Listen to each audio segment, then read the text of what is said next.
Do you like women's sports? Sports across the gender spectrum? How about you're sick of men's sports? Well, that's what we're here to talk about. On this show, we work to level the sports coverage across the gender spectrum. Welcome to Balance Sports. I'm Hunter. I'm Jewelz. Let's get into it.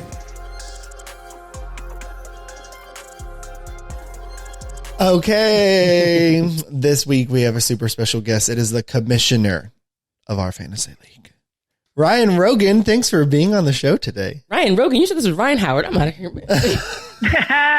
Ooh, yes. Tricky. Thanks for having me. Glad to be here. Glad to be the commissioner of a fantasy league where I know all of the rules, including setting your roster daily. Knew that from the jump. Absolutely did. Yeah, you said it was like a blind draw. I'm starting to think that you handpicked these teams for all of us, and there's going to be a week where you just like dominate. Mm-hmm. Man, I wish I had the foresight to do that. And we always like to start, with our qualifications to talk about sports, which are that we watch them and we care to talk about them. What qualifies you to talk about the W today? I was a champion in my 5th grade basketball league. Cypher Sports Association, I think it was. I think we were like the Blue Heat or something. But champions nonetheless. And then from there, had a very successful middle school basketball career, and also an actual successful high school basketball career at Cypher High School. Shout out BFND. We just, obviously got to watch LA Sparks versus Seattle, and we were told we might get a chance to talk with NECA and Shanae, and I was very upfront with saying my first question was going to be, I know your close friend Rhian. And Jewelz was quick to tell me that's not a question. Correct. It is, in fact, not a question, but it is true. It is true. How do you know? Okay. I played against them initially. They played for one of the premier AAU basketball. Are they clubs now? I don't know. AAU basketball programs in the area when we were growing up, and then played with them in high school. Had a pretty good team. In addition to NECA and Shanae, had several. Maybe I think our whole starting lineup played Division I athletics. We had a soccer player on there. We had several, and I think most of our senior class, the class of 2008, went on and played somewhere. And if they didn't, it's because they didn't want to. So, just pretty great class there. Pretty great school. Yeah. Pretty impressive. Yeah. Where did you see their weaknesses? Our audience wants to know. Yes. When they were in high school. We don't. Yeah. Don't have enough time for that. But the list's a little long. Yeah. No, I'm kidding. Great friends and great teammates even then. So it's really exciting to see their success for sure.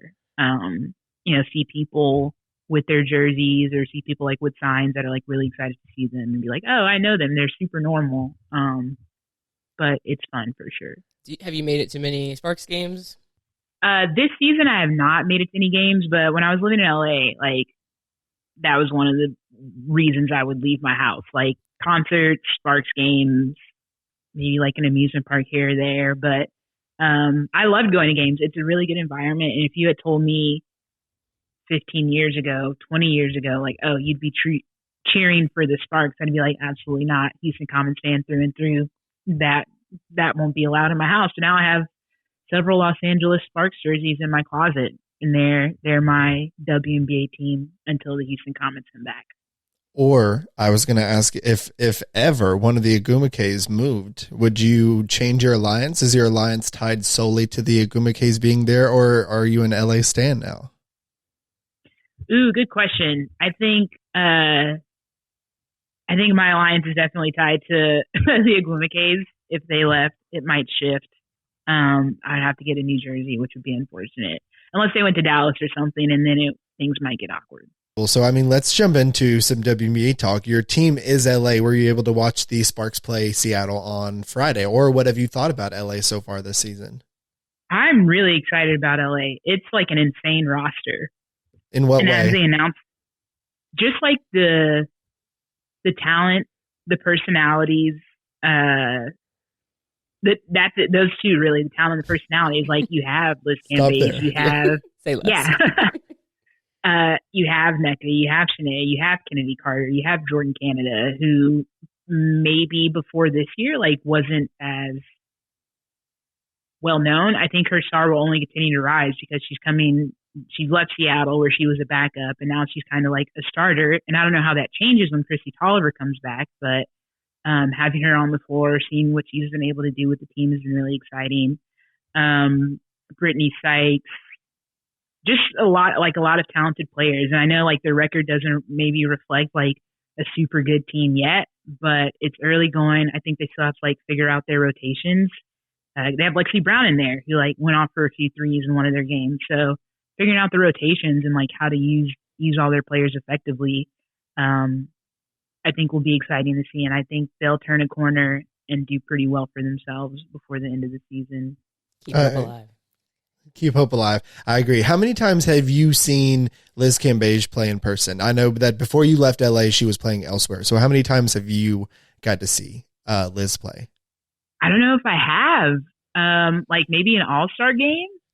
Okay, so I mean, I think you led into it beautifully. You know, we were talking about how excited we were to watch this LA team because of all the reasons you mentioned.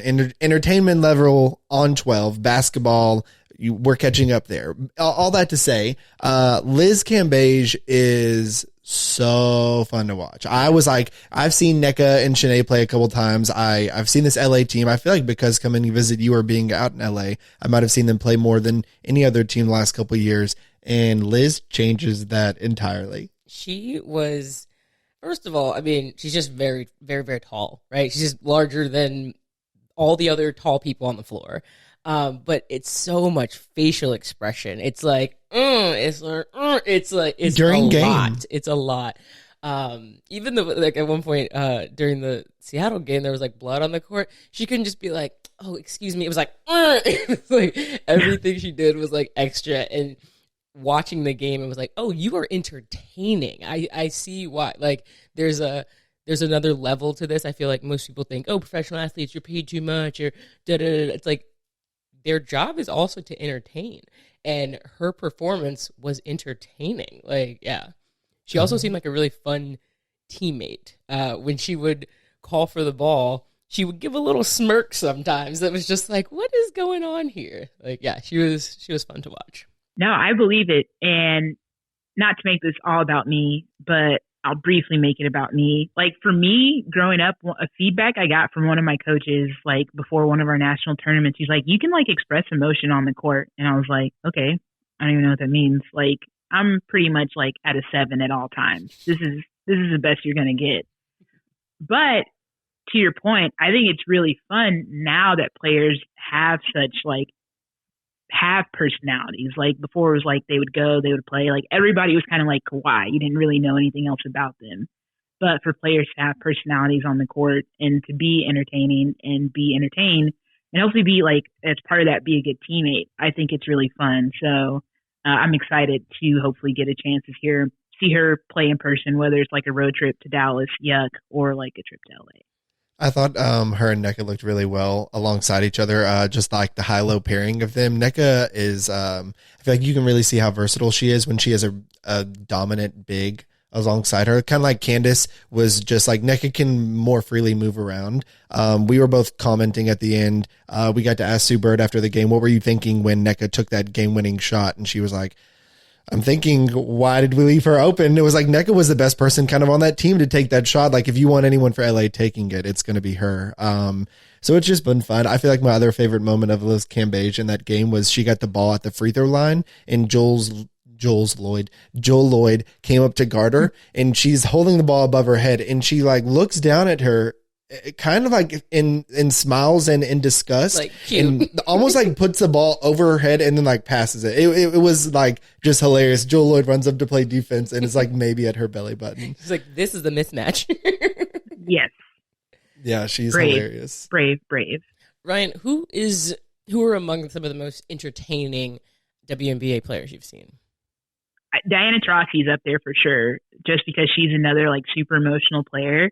And I'm sure we'll talk about the little scuffle with her and Skylar Diggins-Smith, but she's like that. Like, it's not just when it's a nationally broadcast game. It's not just when, team's up, team is down. She's like that all the time. And it's really funny to hear her cuss out another player, a coach, whoever has annoyed her. Like, that's super fun. Back in the day, I think Tina Thompson and Cheryl Swoops are both pretty funny, pretty emotional. And I say emotional, I don't want like people to think that has a bad connotation, but like very expressive and emotive is probably a better word. Those two are pretty fun. Who else? Candace Parker would make some faces too. If she didn't get a call, mostly if she didn't get a call, like it was, I would say those few: Diana Taurasi, Candace Parker, Cheryl Swoops, Tina Thompson. What about y'all? Who do y'all think? Who have I missed? I mean, I'm new to going to WNBA games, but Candace Parker is on my list of someone who is entertaining to watch. I agree, she makes lots of faces that I'm like, oh, okay. Unfortunately, the game that I saw her play, she actually didn't have a very good game, and it made me think of, I've heard other athletes talk about like wanting to put on a performance and almost feeling bad when they don't, because people pay good money to see them play and they want to entertain them. And I felt kind of let down that Candace had a bad game. Everyone has a bad game. I totally understand that. And then she had a triple-double last night. So that's what I wanted to see. I wanted to see that performance. I got the faces without the scoring. I would also say... go ahead. Oh, go ahead. No, because you might say it, so then we'll be on the same page. Go for it. You know personally how hard I've been on this person the last couple of years, and Skylar Diggins-Smith, watching her play in person as well. Like, I feel like I was able to hear and see a lot more things being like near the court that I wouldn't have seen on TV. And her entertainment level, her basketball level is really great too. I mean, she's a phenomenal basketball player, but she screamed. I'll tell you, we don't have to go over this as for probably the 8th time on the show, but she hits a ball off a Seattle player and just is like, get that shit out of here. And then she looks at like all of us sitting around this area and goes, see, I can be nice. When and she then, like high fives a child. Yeah. And it was like, psychos don't have to say that. That's not who I was going to say, but I'm not surprised to hear that because I haven't seen her play a ton. The person I don't know if I've seen in person and I want to would be Asia Wilson, because she's like a clown off the court, right? And sometimes it translates to on the court, but she's also just, I think all of the players, right, are really good. There's not like a lot of opportunity to be a Pat Beverly type in the league where you're like just kind of running around squawking. And, some people might find you entertaining. I personally find him super annoying. I can't think of anybody in the WNBA who's like that. The rosters are smaller. There's not as many teams, not as many opportunities to do that. But I would like to see Asia Wilson. I think she would be really fun. That's a good one. Yeah. I would love to see them when they come to town. Yeah, I think so. This is a stretch as far as the Pat Beverly. So it's not Pat Beverly, but the annoying defense, I would give to Gabby Williams, and that's probably because I've seen her play defense the most. But that's what I'm gonna say. Yeah, I'm sad she didn't get a chance to actually play when she was technically on the Sparks roster. Mm-hmm. That would have been a fun addition to that team. Yeah, she would have been a really fun. Golly, the defense on that team. Brittany Sykes' defense was incredible watching in person.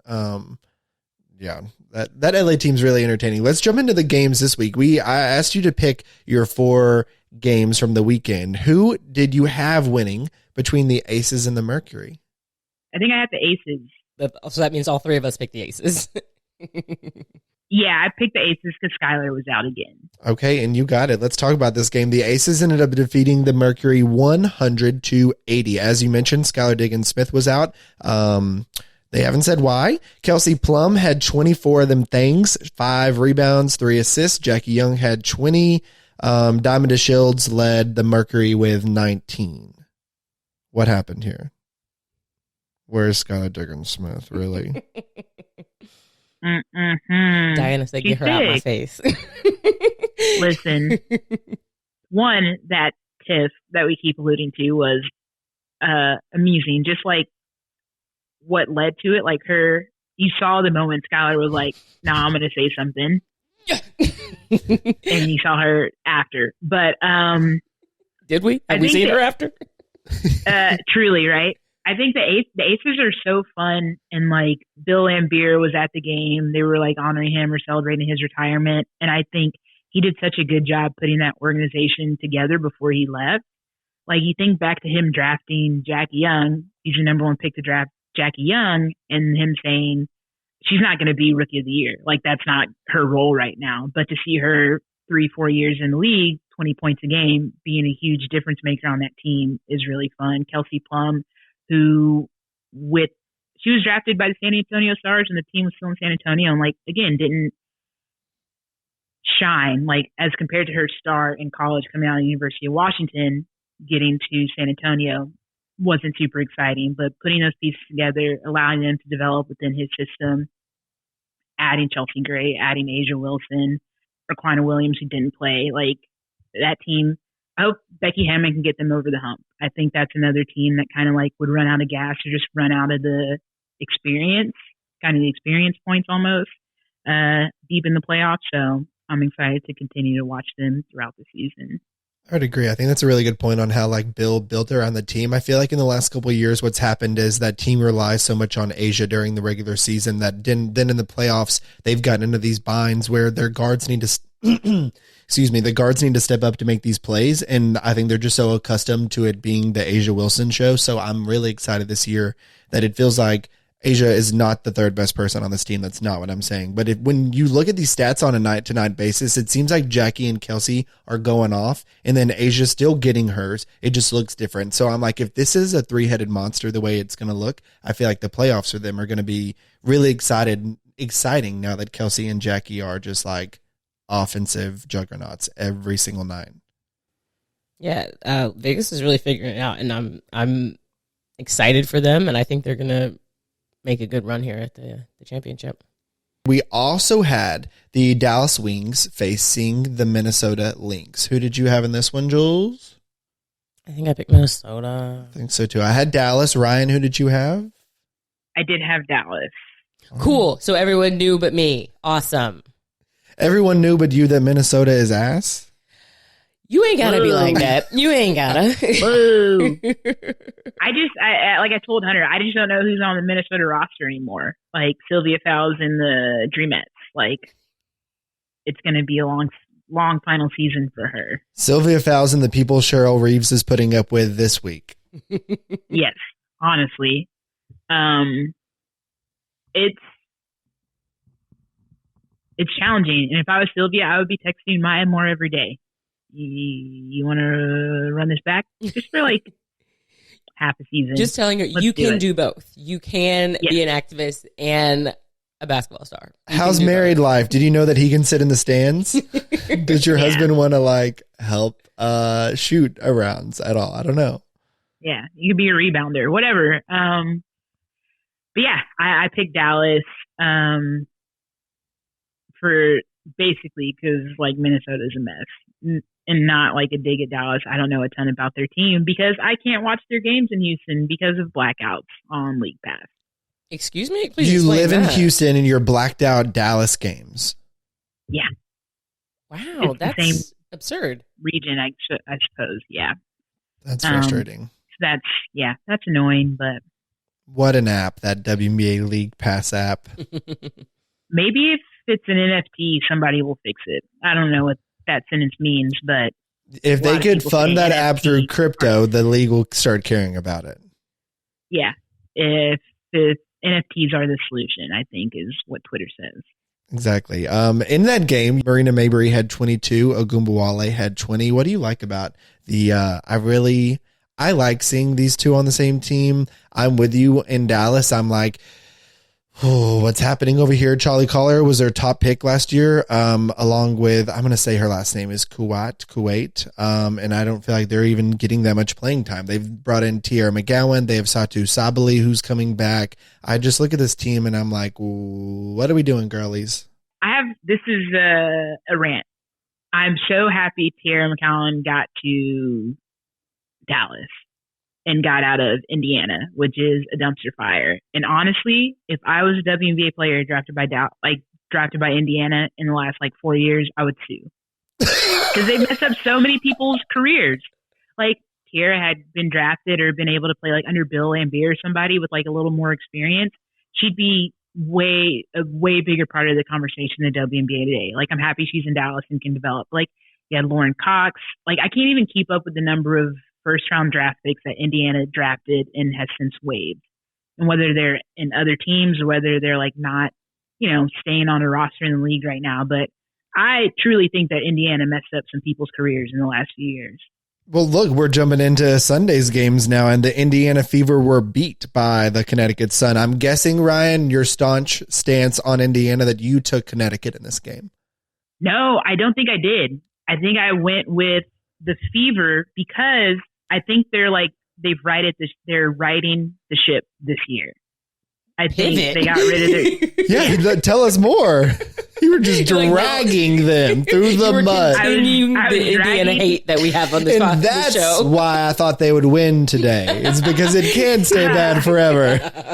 There's a leap I made, and if you're listening, I'm sure you knew this, but they fired Tamika Catchings resigned as a GM. I think Tamika Catchings is one of the greatest women's basketball players of all time. I think she was a terrible general manager.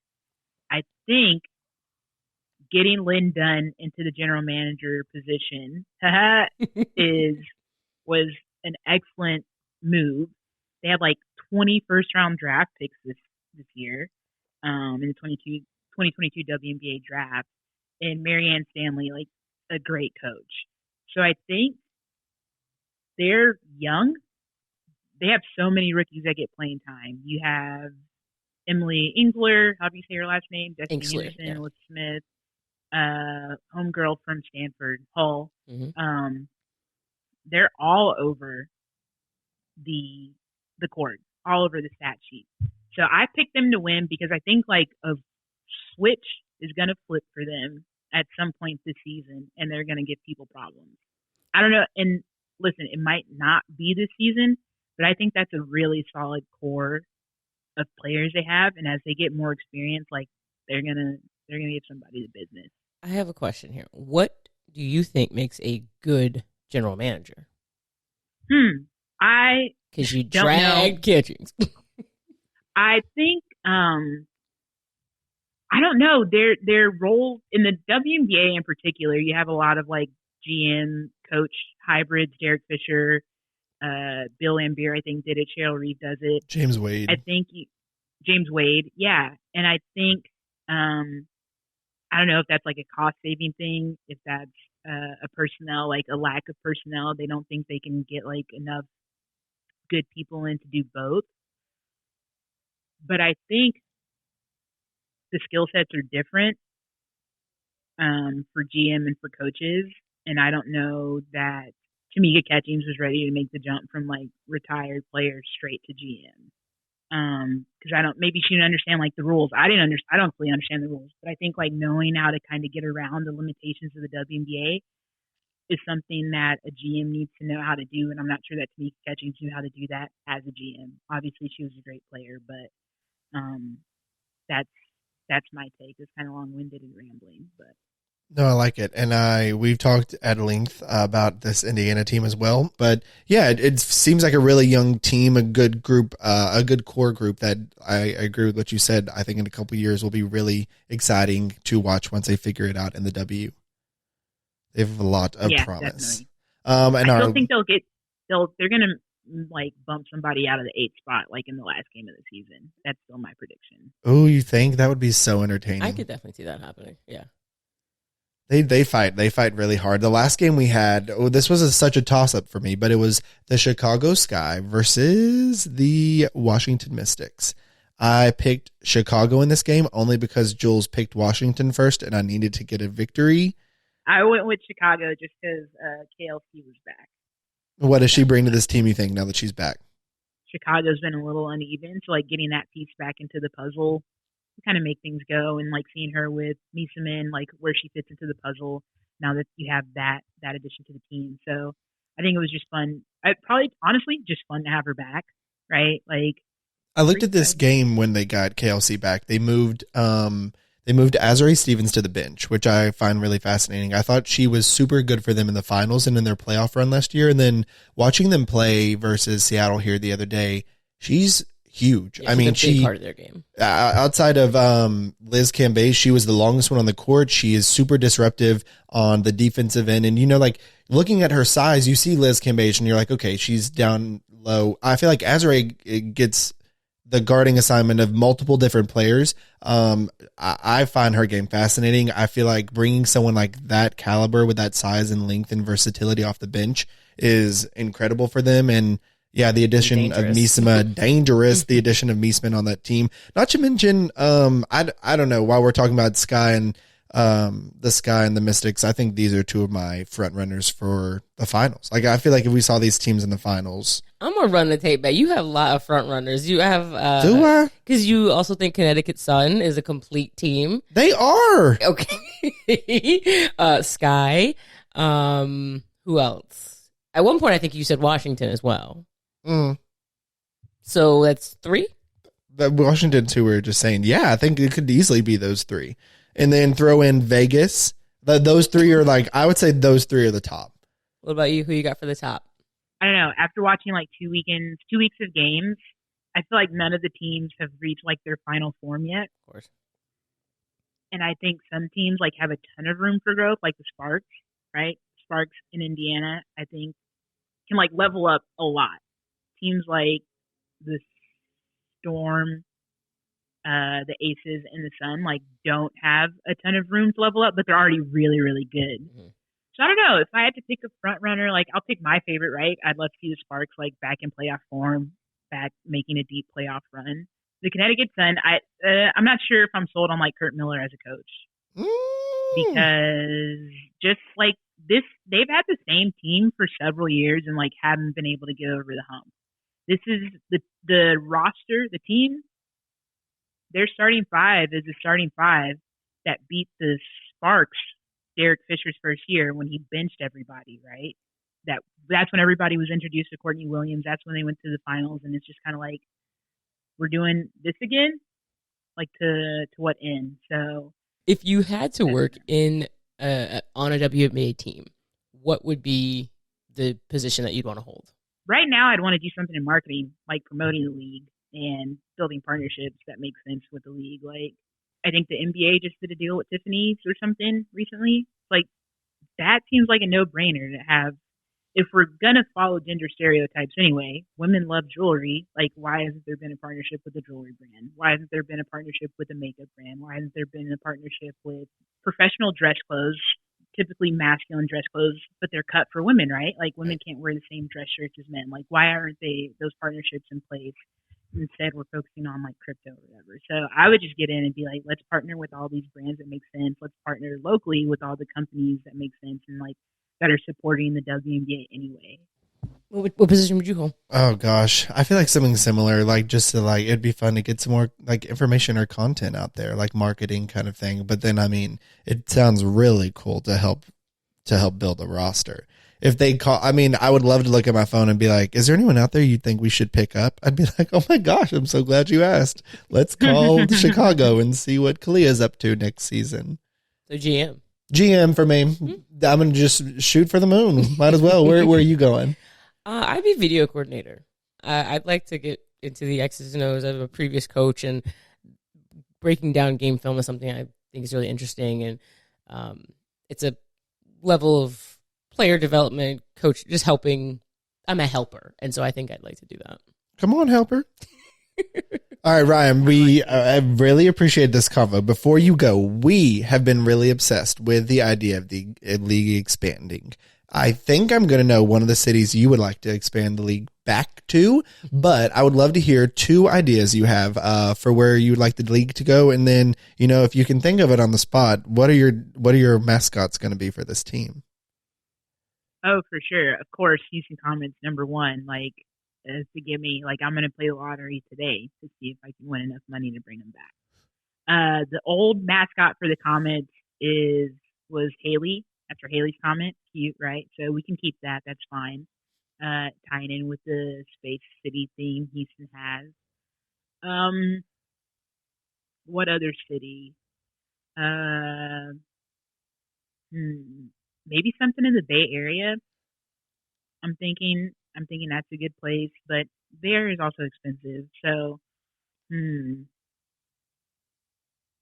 The league is getting into crypto. That makes a lot of sense to be in the Bay Area and be like, we're paying these players only in crypto and NFTs. Who else? We have the Bay Area. We have Dallas. Like, I'm trying to go by region, right? California. Who were your Jewelz? Seattle. I had Boston and Portland.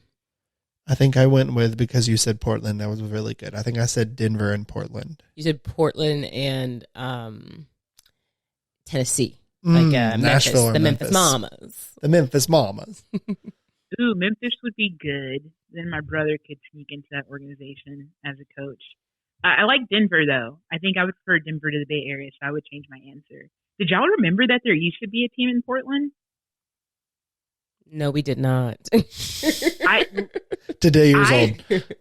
They were only around for like 2, maybe 3 seasons, like 2000 to 2002. But I completely forgot. I was talking with my mom and brother about it yesterday. We were talking about like how many teams has the WNBA had.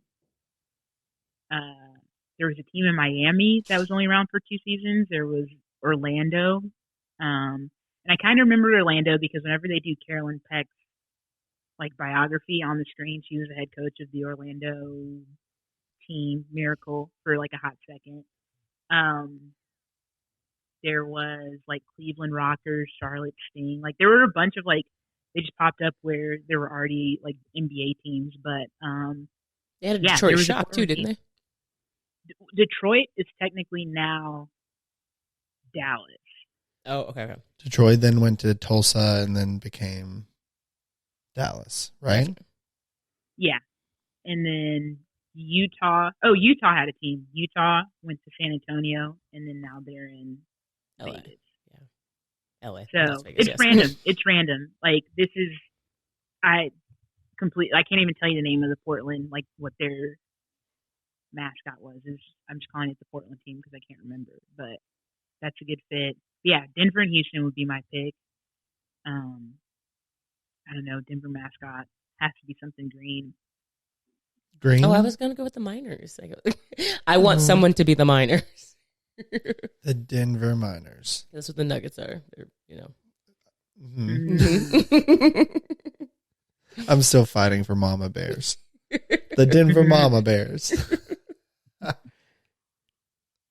Oh, that's my dream. All right. Anything else you got for Ryan? No, I don't think anymore. Thank you so much for your time. Really, really appreciate it. You're always the best to talk WNBA with, so really appreciate you jumping on here. I mean, you got any backstory tea? You got all the connections in here if you want to drop any fun stories. I did want to give you the opportunity to tell people where they can find you or listen to your voice or let people know what you're doing. Yeah, you can find me on the internet at Ryan's Hope. I'm not really doing anything fun now. Could change in the future. Maybe by the WNBA season, I'll have something figured out. But I tweet about the WNBA on occasion, and then other times I tweet about nonsense. Most of the time, it's nonsense. So, and pictures of my dog. He's cute. That's great nonsense. Mm-hmm. Well, thanks for jumping on, Ryan. Always good to talk WNBA and basketball with you. Really appreciate your insight and how you are running our league as commissioner. Really, really appreciate that, Commissioner. Everybody get your picks in. No games today, I don't think. No games on most Mondays, but Tuesdays. I think there's one game tonight. I don't have anyone playing in it, though. That's the thing. They need more teams because there's not enough people playing. Thank you. Sometimes I only have 2 players. So let's get the Denver Mama Bears and the Memphis and the Portland whatevers they were. The Portland whatevers. That's the name. The Portland whatevers. What if the Denver Mama Bears, they only have women on that team that have children? And it's like built-in daycare also while they're at the game. And it's like you see them over there. I think it'd be, what if their mascots was all the women's children and these really cute little bear things and they do one of those things at halftime? I think those are adorable. The baby races. Baby races. I'm looking for built-in daycare for these women. I'm sorry. I'm thinking of all options. We done. For Balance Sports, I'm Jewelz. I'm Hunter.